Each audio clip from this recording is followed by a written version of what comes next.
Boy, am I about to hit some of you guys right in the childhood feels today. Because I am feeling a little nostalgic.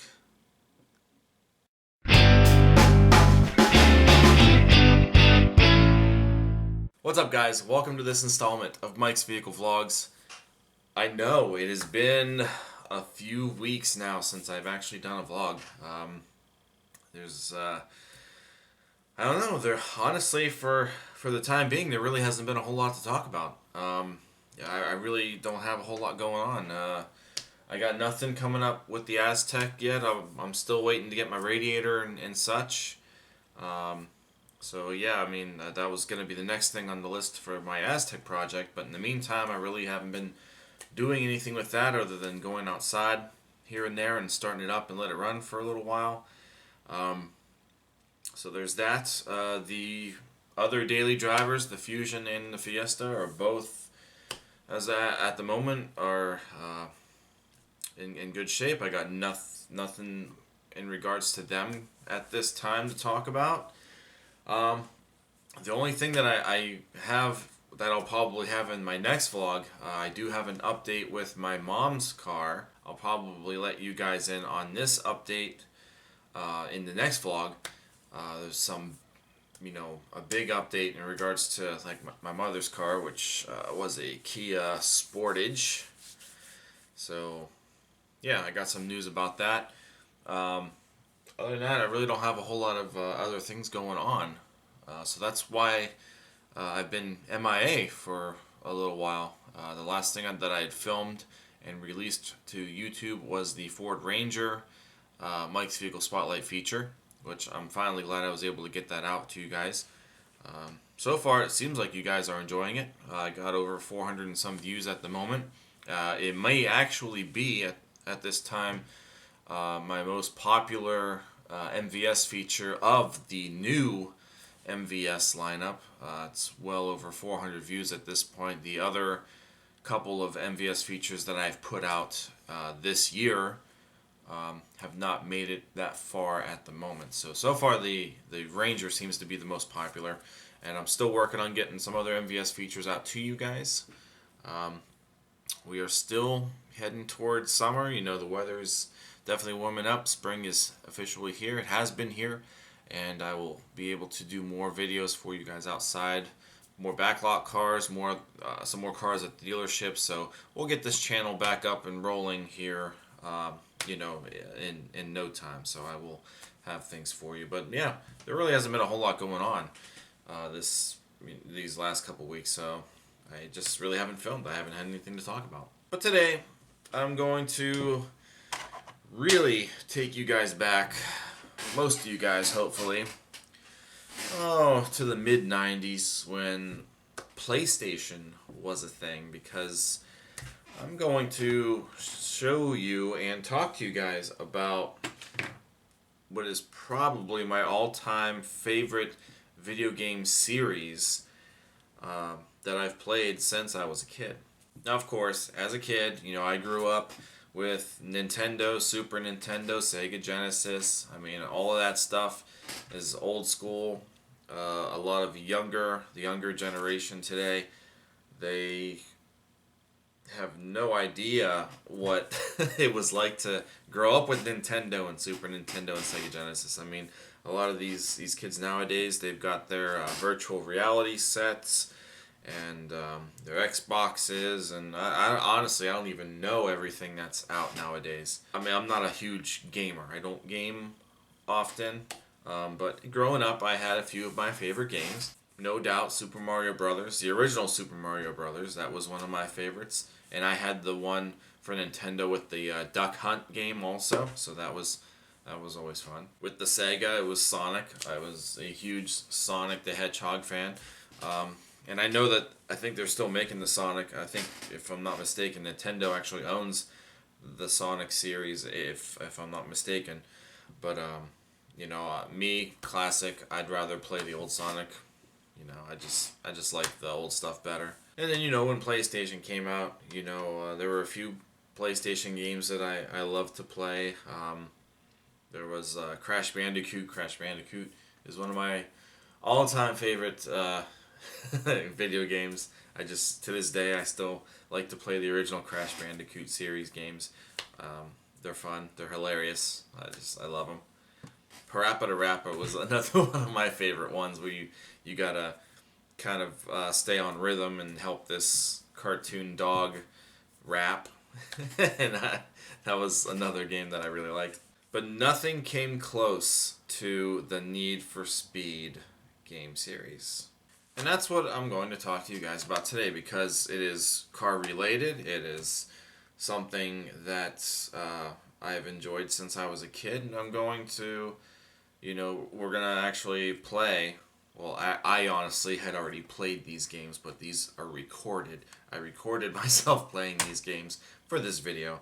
But I wanted to go over just, how the games began and how they kind of evolved, at least through the PlayStation years. I'm not going to go into the PS2 years.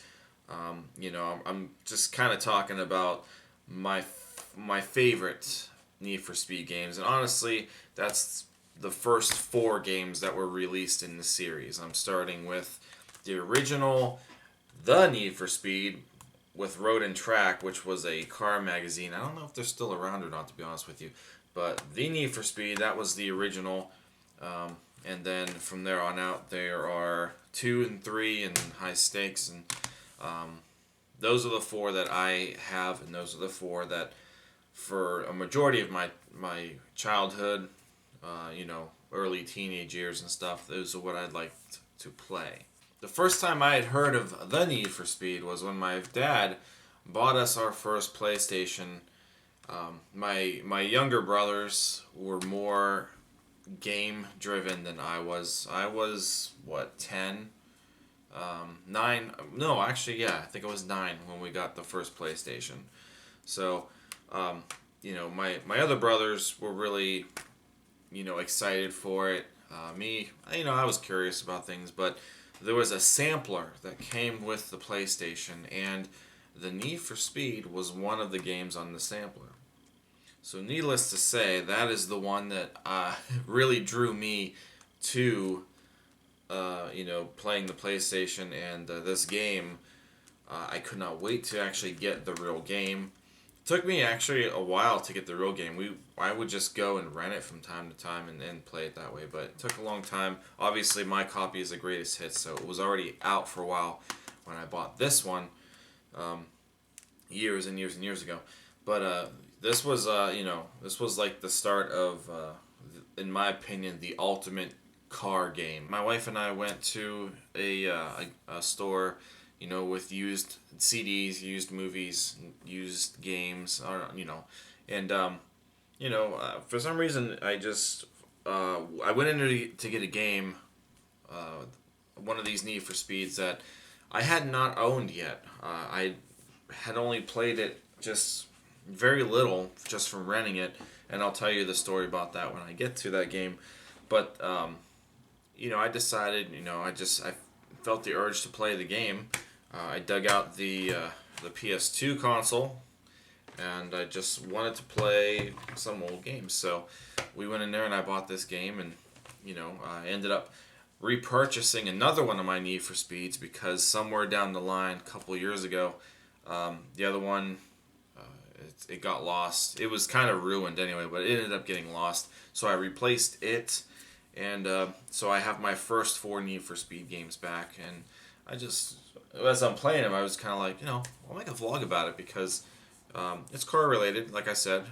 It's stuff that I still enjoy playing to this day. And maybe some of these, you people watching this don't really haven't seen the old Need for Speed games, because I know games in general are completely different today. The graphics are phenomenal in a lot of these games, and there's just so much more that you can do. But this is the stuff that I had to grow up with, and like I've said, to this day I still enjoy playing. So the Need for Speed came out in 1996. Have your race types, which would be just to time yourself, do a single head-to-head race. Your single race, which is a full fleet of cars that you're racing against, and of course the tournaments to actually win prizes throughout the game, you know. The tracks on this particular game, a lot of them are just straightaways from one point to another, A to B's. And then there's a couple of tracks on here that are actual like race tracks where you do laps and stuff, and you can change the time of day and such. It's kind of cool. The cars on this game, you know, I just love the cars that are on here. One of my favorites was like the Viper, of course, and the Lamborghini, but just seeing the cars on the game and such, it's really cool. The Acura NSX is also another one of my favorite cars. But there's so many awesome cars to choose from this time period. The first thing, hands down, that I want to talk about when it comes to this particular game is the fact that you were able to sit behind the wheel of the car, and for the time period, even to this day, honestly, I still think it is very well detailed. The needles, the tach and the speedometer in every car move, and the steering wheel turns, and if you listen closely while you're playing this particular game, you can hear the clicks of the shifter going from gear to gear as the cars actually change gear. It's really awesome. But, you know, the graphics themselves are, you know, just for the beginning of the PlayStation era, they were pretty good in 1996. But obviously today, nowadays, you know, it's very, very pixely, very almost flat looking. You know, it's just your typical mid-90s game graphics. But nonetheless, the game is still very enjoyable to me. And, you know, as the years go on, you know, year by year when these games are coming out, the graphics have always been getting slightly better throughout time. So that's, you know, something just natural to advance in all the graphics and stuff. The nice thing about the original Need for Speed game, you know, all the cars and stuff are supposed to, in a way, kind of have their own handling, you know, techniques and whatnot.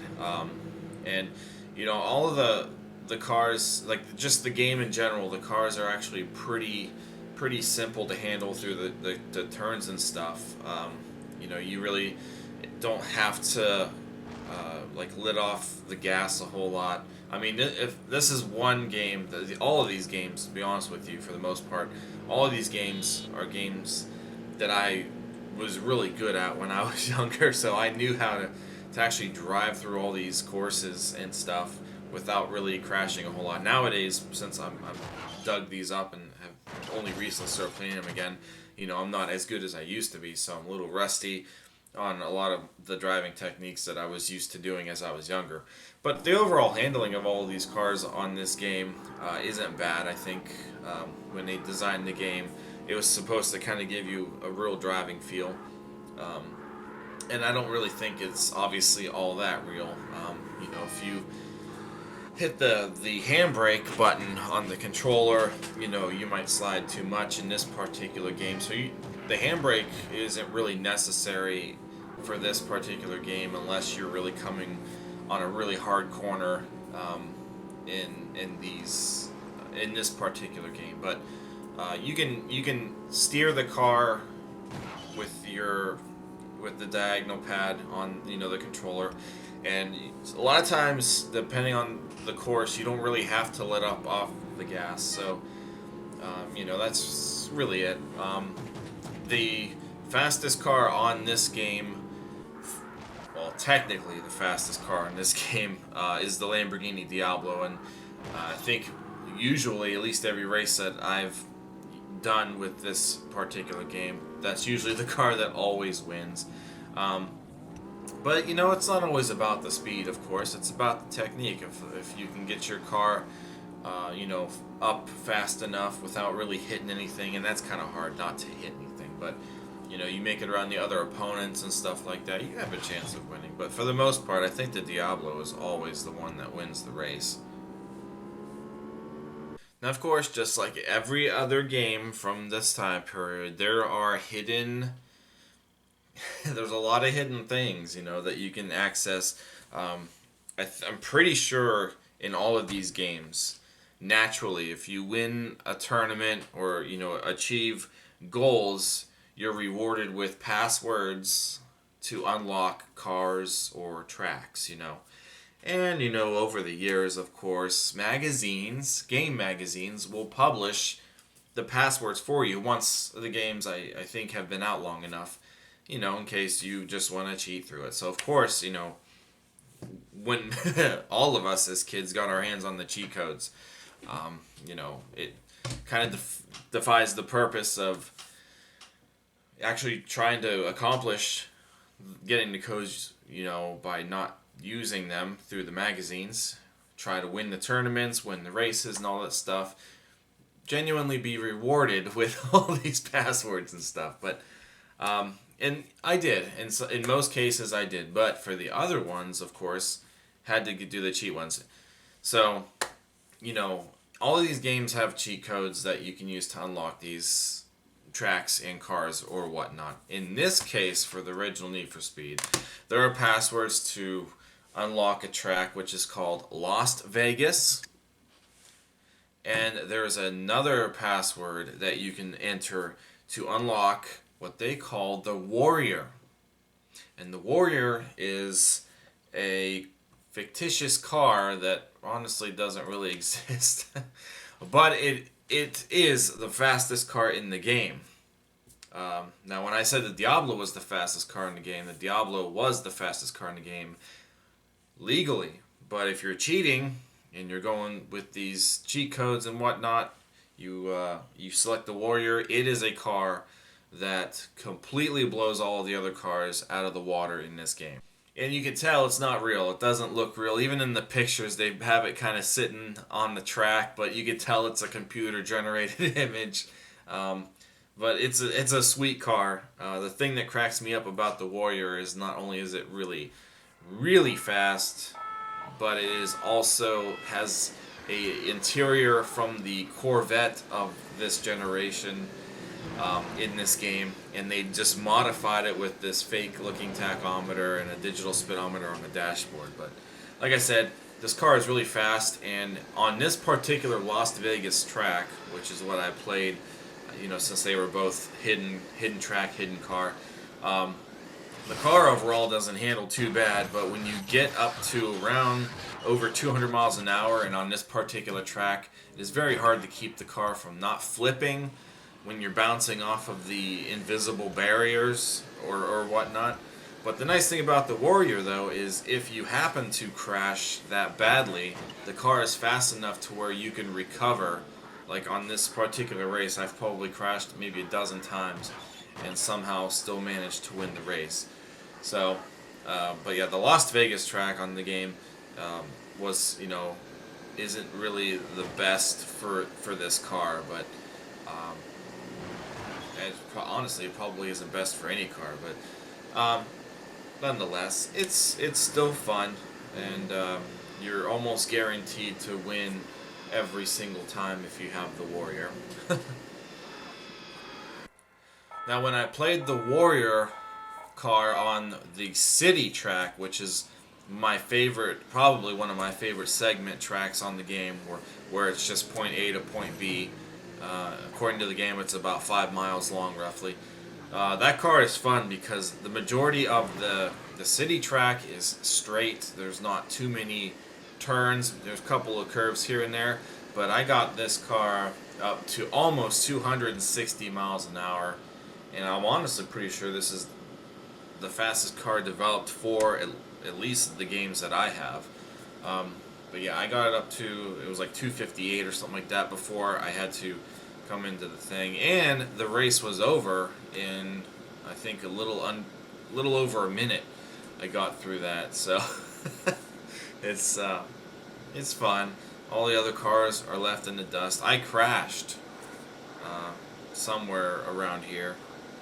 Yeah, I'm up to like 257 right now as I'm watching this. I don't know what I'm at here. I actually crashed on this track, and all the cars are so behind. I don't even think any of the cars started to catch up as I was crashing. So, needless to say, I won that race. That was pretty easy.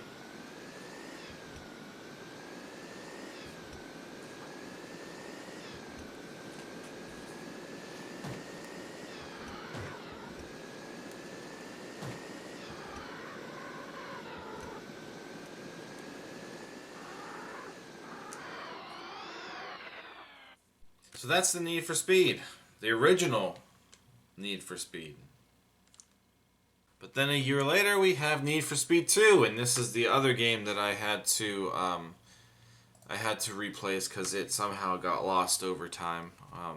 And surprisingly enough, I just bought this one over the weekend for $3 at that store, and it is still one of the original pressings, not a greatest hits. So that is awesome. I remember getting this game from a Toys R Us and playing the game on a demo station that they had at the Toys R Us. So this came out a year later for 1997, and already, as I said, things in the games started to actually improve with the moving of the Need for Speed franchise. There are 6 tracks to choose from on this game, and all of these tracks are closed tracks basically, so there are laps with everything. There's no point A to B segments on this particular game anymore. The cars changed. So many iconic cars that I always enjoyed as my favorites, like the Ferrari F50 and the Jaguar XJ220, the Ford GT90, which I used to actually have a model of somewhere, and I don't know whatever happened to that, but so many cars that I've enjoyed driving here. And of course, you can change the color on this one. In this game, you can actually customize the car a little bit to your liking. You can choose your opponents and whatnot. You can actually turn traffic on if you wanted to make it a little more challenging. And I always like the traffic because I like hitting the cars and watching them flip over and all that stuff. So it was just fun. But if you're playing with a full grid, you can't have the traffic on in the game. So again, the first thing I want to mention is on this game you can still sit in the cars, and the dashboard and gauges and stuff are still as detailed as they were in the first one. Needles move, steering wheel moves, and all that stuff.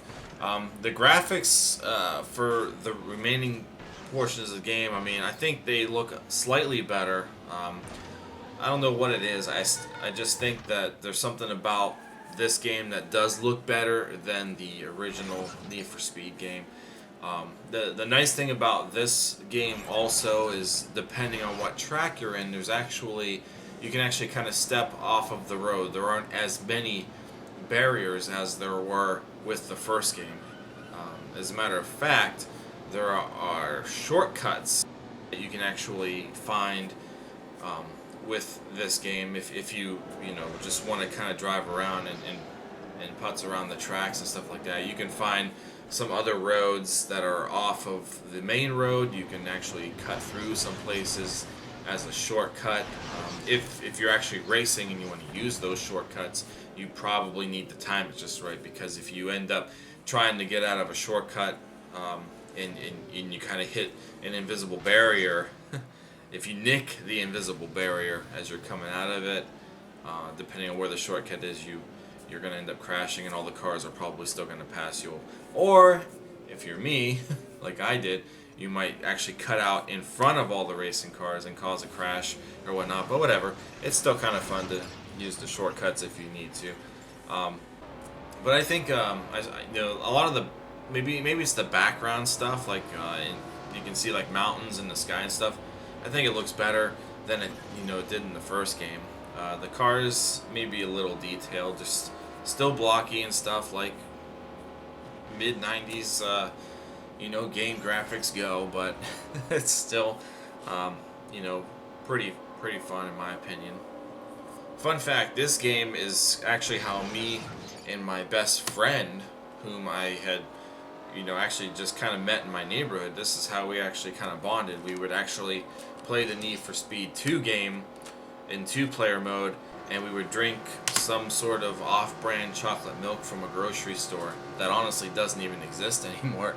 And that's how my best friend today, that's how we actually became friends when we were younger, and I was at this point like 10 years old. So so this game definitely has a lot of like nostalgic memories to me, and I'm glad that I was able to actually find another copy of it, and it's fun to play again.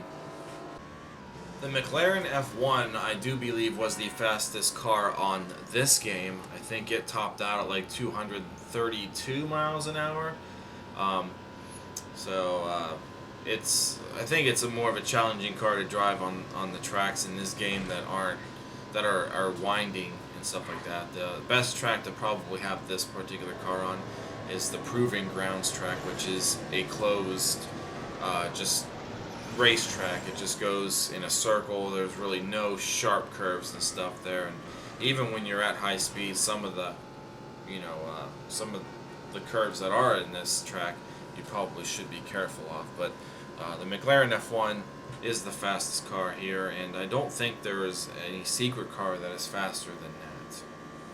Now, in this particular game, there are cheat codes, and there are actually a lot of interesting Easter eggs with this game. There is a hidden track on here if you get the password for it, called Monolithic Studios. That's a hidden track there. It's basically like a Hollywood soundstage. And the car that is hidden for this game is what was called the Ford Indigo, which was a concept car that Ford had at the time and is in the game. So, as a matter of fact, it's so exclusive in the game you can't change the color or anything like that. It's not the fastest car in the game. It tops out at about 184 miles an hour for the game. But the acceleration of the car and the handling isn't really too bad. So it's not the fastest when it comes to top speed, but you can actually pass everybody else pretty quickly with this car because of the acceleration rating that it has. The Monolithic Studio track it's a difficult track probably with any car because there are so many hit dips and you're going at the speed and the slants of the track and stuff like that. I have crashed multiple times playing this track, and it's usually in the same spots. Even as I've tried to slow down a little bit, somehow I still end up flying over the edge of the corner or the turn, or I fly off of the edge of the road. There's like you're going up a hill and all of a sudden there's a huge dip and your car flies in the air, and somehow I don't know what happens, but I just end up completely flying off. It's again probably just another one of those invisible barriers that is programmed into the game that, for whatever reason. But the car and the track itself is actually pretty neat to play if you ever unlock it.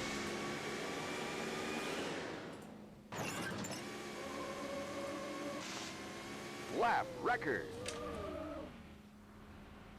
One of the best things about the Need for Speed 2 is not only are those the only things that you can unlock in the game, that car and that track, but you can also unlock other vehicles to drive that I honestly wouldn't recommend for racing, but that's just stuff that's hilarious. Obviously, there's traffic in the game, so you can put in passwords to unlock the everyday traffic that's in the game, like the Volkswagen station wagon, or the Bug, the old-fashioned VW Beetle.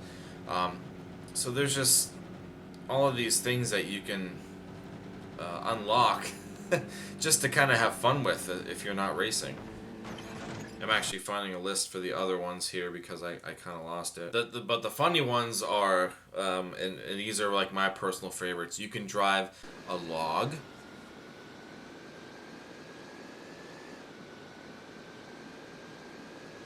You can drive a T-Rex. The T-Rex that's from the Monolithic Studio track.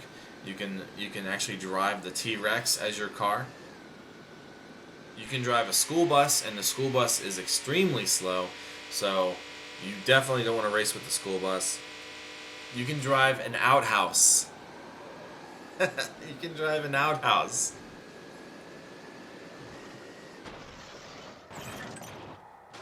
You can drive a shipping crate. You can drive a snowplow. You can drive a souvenir stand. There's actually 3 souvenir stands that are from another track. You can drive those. I mean, they're just about any inanimate object in the game that's part of the scenery. they've created a password for you to drive if you want to. I wouldn't race with any of them, to be honest with you. Even though the outhouse and the log, those are pretty quick, but I don't know if you'd be able to win a race with them. You probably could as long as you didn't crash. But it's funny. It's some funny stuff. That's something you get a kick out of as a kid. In 1998, Need for Speed 3, Hot Pursuit came out, and Hot Pursuit was the first of the Hot Pursuit series. I loved this game. I got this game as soon as it came out. It was a gift. I think it was an Easter gift because it had just come out. But yeah, I remember being so excited to finally be able to play this that morning. It also has one of my favorite game opening designs. It's an actual speedometer, the disc, and I love that. I've always loved that as a kid and whatnot. This is my original copy, and I am really surprised that it still works because it is all beat up. I had it resurfaced a couple of years ago. Not a couple, but a while ago, and it is still scratched up. It's still not in perfect shape. But this PS2 console seems to play it just fine. One of my PS2 consoles did not want to play it after a while, but this one does. As I said, as with all the other games, it just keeps getting better from here. You get to your beginning screen, and of course you can select your race mode, either single race, hot pursuit, tournament, knockout, or have a practice run, and you can have all of these practice assistance options down there. Again, you can do arcade or simulation, got a skill level. There are 4 tracks that you are allowed to drive on immediately, but there are also 4 other tracks that are locked out. This is the first of the series where you have to actually kind of unlock each track by winning a tournament race or something. Again, with the cars, we have the C5 Corvette, which was always one of my favorites. The Ferrari 550 Maranello, the Lamborghini Diablo is back.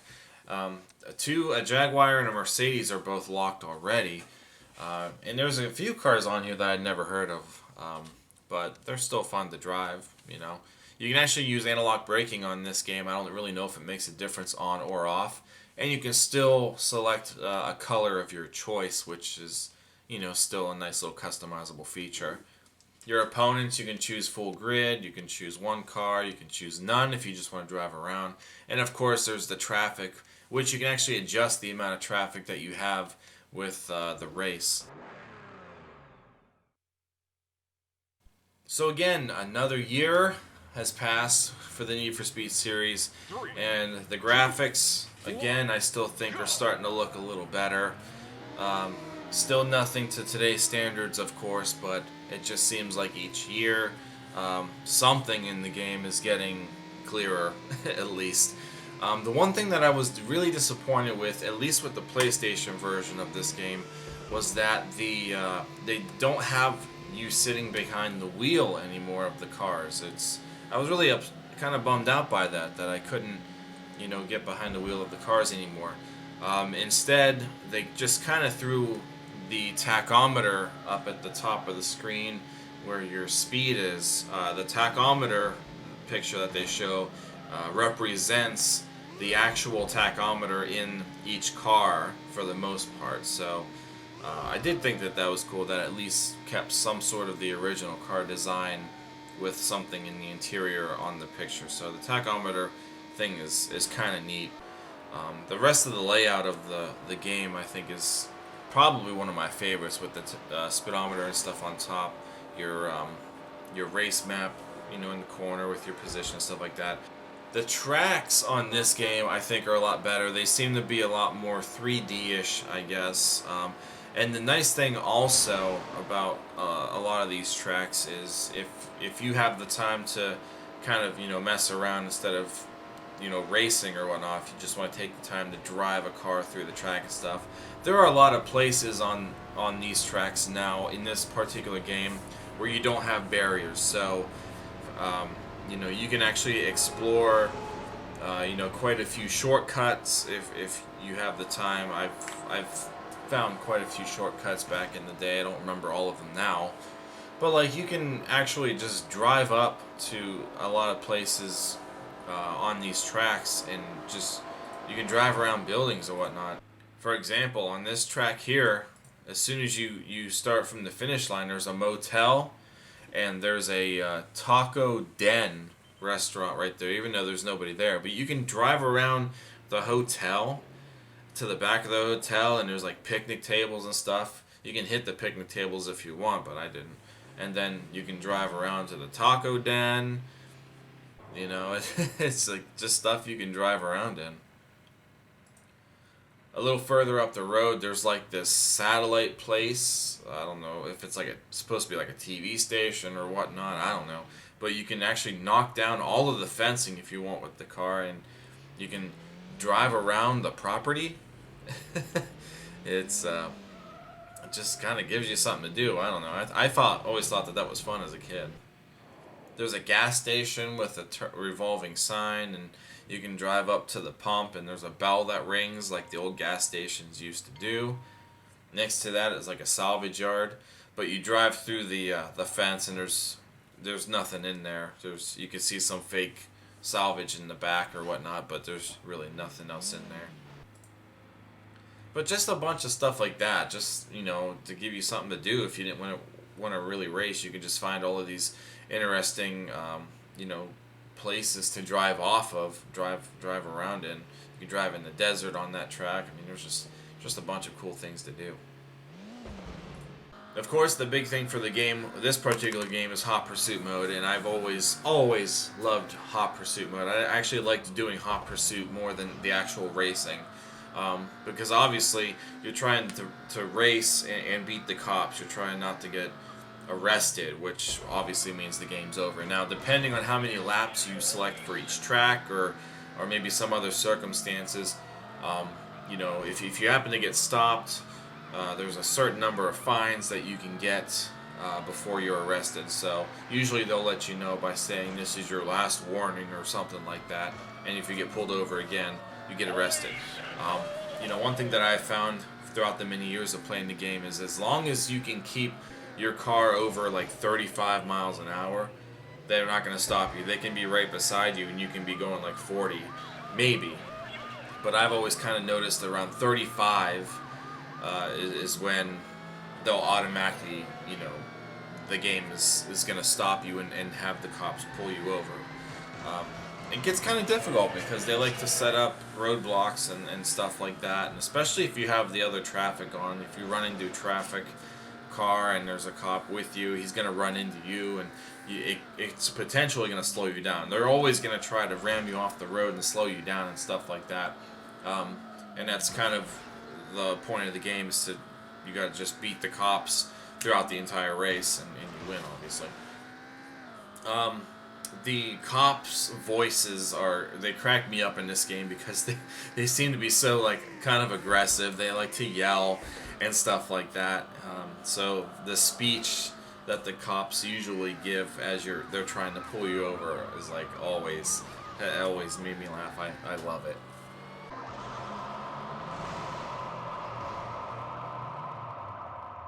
You're busted. You've got no place on the road. Now, of course, there's passwords and stuff for this game too, and there's a password that'll actually allow you to unlock all of the remaining 4 tracks.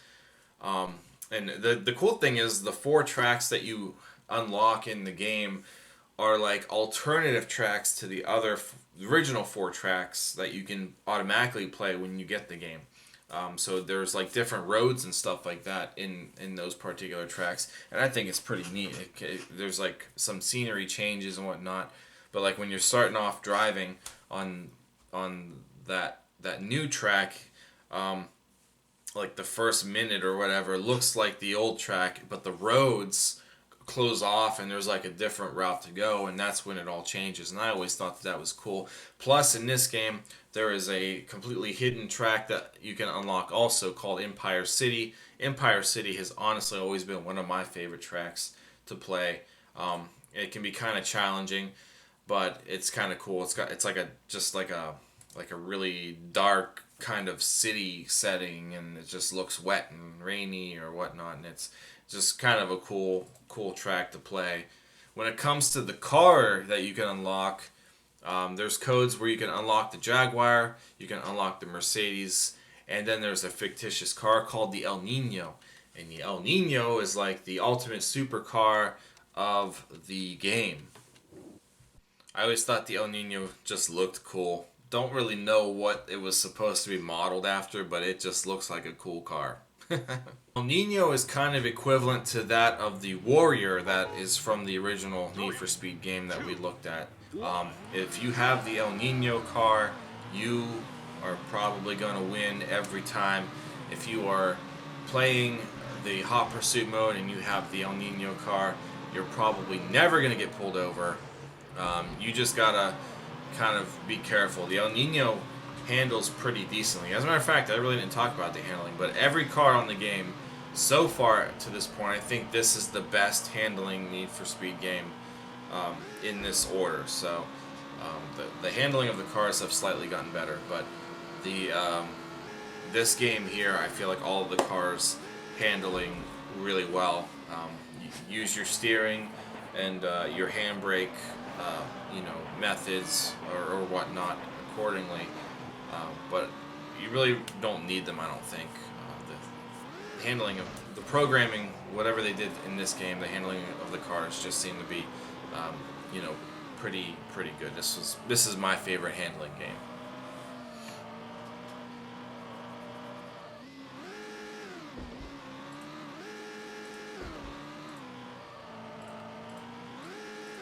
Other than that, there are some other hidden tracks, just a few more, I think, but they're actually ones that I don't think you can't do Hot Pursuit or anything on. I think they're just more so to drive around. I don't think I've ever actually raced on these tracks. I don't think you can race on this track.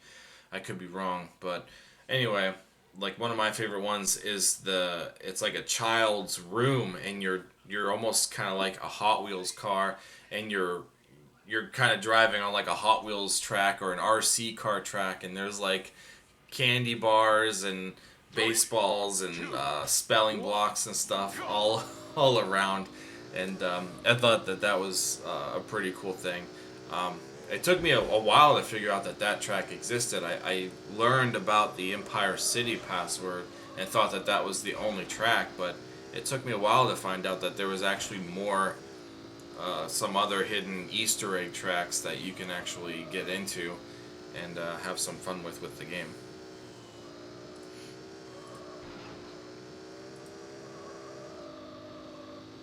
And last but not least, at least with what I have now, Need for Speed High Stakes. This is the fourth one, technically, that came out for the Need for Speed series for 1999. And this is one that I did not get when it first came out.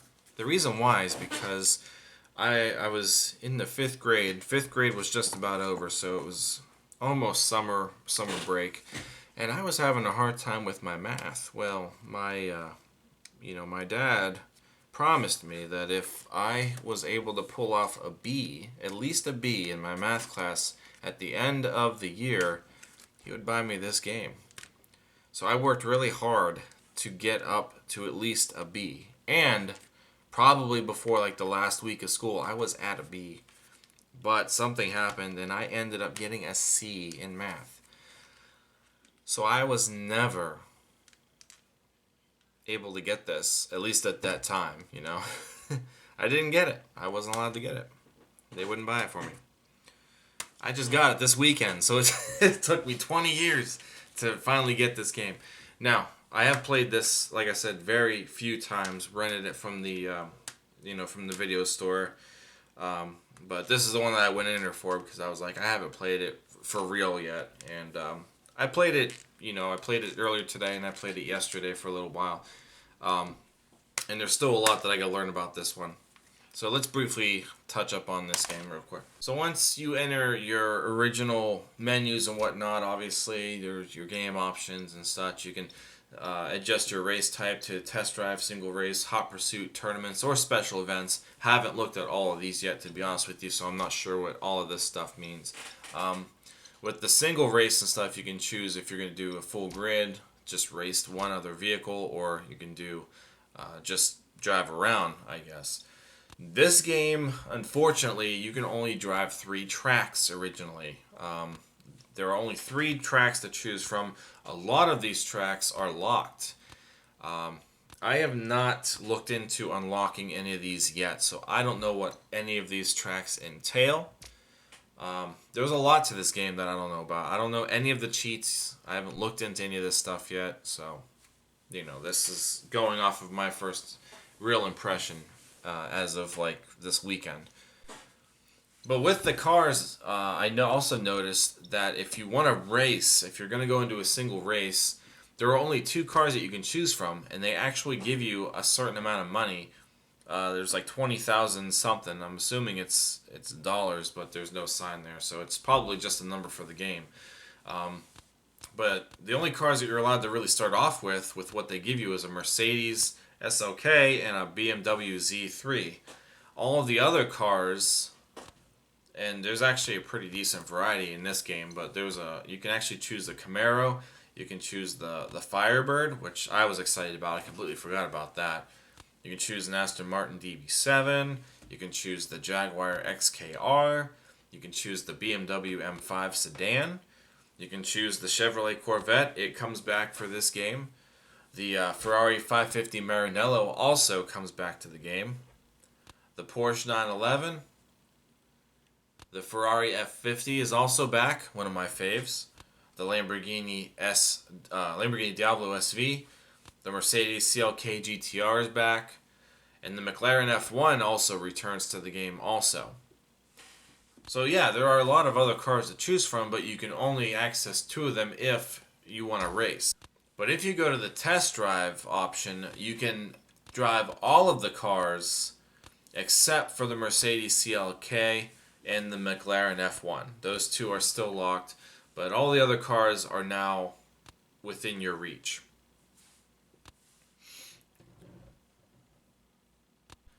Now when it comes to the graphics, obviously again, the graphics are starting to look a little more detailed. The cars are starting to look a little more detailed at this point. Again, you cannot go into the car. You can't go, into the driver's seat.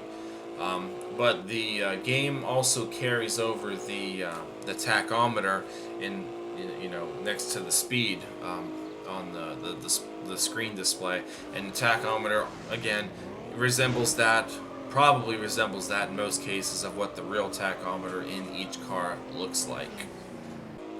This is also the first Need for Speed game to introduce damage, and the damage, other than cosmetic damage, which depending on the color of the car and whatnot may not be visible, like you'll see it, but some colors makes it easier to see than others. But like your taillights and your headlights stop working and all that stuff. However, it also affects your engine performance. So like the engine will start to like shake when it's revving, and you'll start to lose horsepower, or it feels like you're going to lose horsepower. Sometimes when you go to make corners, you'll see sparks coming from the sides of the cars, and it's just it's kind of funny. But the damage can really hinder you if you're in hot pursuit or racing somebody, because the performance of the car is drastically gonna kind of go downhill. So you can actually turn the damage off, and if you turn off the damage, then you don't have to really worry about that. As far as the handling of all these cars go, honestly, when I started playing this one again, I was kind of like, the cars don't handle well in this game at all. Unless I have to learn maybe relearn a technique or something, but like, it's very easy to get these cars to slide back and forth. If you use the handbrake method, it slides too much, and then you kind of lose control. As I was playing this before I was recording this, the best thing that I started figuring out is to let up off the accelerator button and then try to make your turn. Don't hit the brakes at all, and you might make your corners a little bit better. But I'm not really thrilled with how the car is handled. Didn't matter what car I was driving in this particular game. I was having a hard time trying to stay on the road and beat my competition. So I really got to learn this one. This this is the game that I have least experience in, so maybe, I just gotta play it more and maybe I'll get better at it. But as of right now, I'm not really thrilled about how the car is handling this one. The roadblock didn't work. Acknowledged. County, this is 43. I have a silver Pontiac. He's going more than 90 miles an hour past the bridge. Now in Hot Pursuit mode, the Hot Pursuit mode didn't change a whole lot. I will say that the cops and stuff, they don't seem to sound as aggressive as they did in the game prior to this one. But you also kind of hear more of like a dispatch, dispatch talking to the officers and whatnot. And it's kind of cool because they'll start to tell you if they need to set up a roadblock or if they're going to set up spike strips. And they'll tell you kind of like, well, they won't tell you, but you are supposed to be overhearing the radio. But like they'll tell each other where the spike strips are set up, and it kind of gets you prepared. They show up on the map, so you can always see, how far you are with where the cops and stuff are, and it helps. It's fun. It really is fun. But I just kind of like the fact that the cops are more aggressive than the other one. They still try to ram you and stuff off the road and everything like that in this one. But the way that they talk, they just sound like they mean more business in the game prior to this one. Overall, it's a fun game. It's the one that I don't know much about right now. I don't know what kind of hidden, other than the tracks that I have to unlock, I don't know if there's anything any other hidden tracks. I don't know if there's any other hidden cars. I know nothing. I haven't really looked into it. But that's what I know so far of this game is just what I've played this weekend. Unit 355 to HQ. The spike belt was ineffective. Now I know there are other Need for Speed games out there. I know. I think after this one came Porsche Unleashed. I think is what it was called. I've played that one, but I don't have it. I don't own it. And I think after that, PS2 started to come out, and they started going over to PS2 format. So I have played Need for Speed Hot Pursuit 2 for the PS2 system, and I absolutely love that game. I have a copy of it, but I'm not including that with these because I'm just focusing on the original PlayStation games. Nothing else. And of course, it is since advanced. There's all the Need for Speed games where you can actually really customize the cars and soup them up and do all this stuff to them. Nothing like the games that are here. But the older I got, the less that I quit really paying attention to them and playing them and stuff. So I'm completely out of touch with those. But for the most part, these are all the ones here that I've grown up with and I've really enjoyed playing, and that's why I wanted to make the vlog and kind of tell you guys about it. I know it's been kind of lengthy. In fact, it's getting kind of late too. But just to kind of show you guys what I grew up with, I guess, if you were unfamiliar with any of these. So that's all that I got for today, guys. I hope you weren't bored. I hope you guys enjoyed this. If you have a PlayStation or PlayStation 2 console, look these games up. Just because they look old, they look pixely and nothing compared to like today's standards. Like I said, these are still fun to play. So if you can find these, and I'm sure you can, you guys should check them out. Have some fun with those for a little bit. A little more simpler of a game, but it's still fun to do. I love it. I love the old simple games. But that's all I've got for today, guys. So I hope you enjoyed that. Like I said, I'm going to have an update about Mom's vehicle here probably in the next vlog. So stay tuned to that. And I will get back to other vlogging routines, Aztec project stuff, whatever. We'll get back into the swing of things and go from there. So if you enjoyed this, if you like the games, if you like the PlayStation, whatever it may be, give it a thumbs up, comment, and subscribe. Check out teespring.com/store/Mike's Vehicle Spotlight for all of your MVS and vlog merchandise. And that's all I've got for today. Quite lengthy. Kind of had a lot to say about these, but whatever. As long as you guys enjoyed them, that's all I care about. So I will see you guys next time. I want to thank you so much for watching, and take care.